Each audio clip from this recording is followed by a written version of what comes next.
அனைவருக்கும் வணக்கம். இன்னைக்கு நான் உங்களுக்கு ஒரு அருமையான கதை சொல்ல போறேன். ஒரு 6 வயசு சிறுவன் தன்னுடைய 4 வயசு தங்கைய கூட்டிக்கிட்டு கடத்தெரு வழியா போகிட்டு இருந்தானா. ஒரு கடையோட வாசல்ல இருந்த ஒரு பொம்மைய பார்த்து தயங்கி நின்ன தங்கைய பார்த்து, "எந்த பொம்மை வேணும்?" அப்படின்னு கேட்டானா.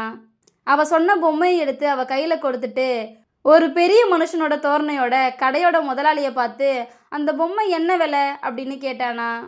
அதுக்கு அந்த முதலாளி சிரிச்சுக்கிட்டே, "உன்கிட்ட எவ்வளவு பணம் இருக்கு?" அப்படின்னு கேட்டாராம்.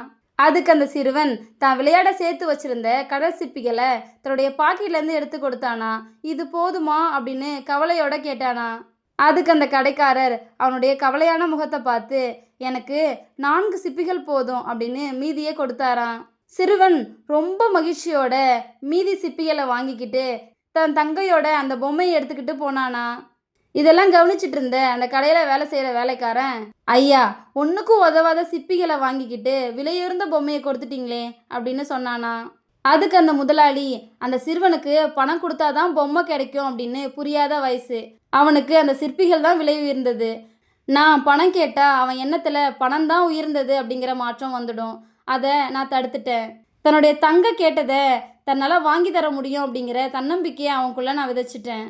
என்னைக்காவது ஒரு நாள் அவன் பெரியவனாகி இந்த சம்பவத்தை நினச்சி பார்த்தா, இந்த உலகம் நல்லவங்களால ஆனது அப்படிங்கிற ஒரு நல்ல எண்ணம் அவன் மனசில் வரும். அதனால அவன் எல்லார்கிட்டையும் அன்பு காட்ட ஆரம்பிப்பான். இந்த உலகம் அன்பால் கட்டமைக்கப்படணும் அப்படின்னு சொன்னாராம்.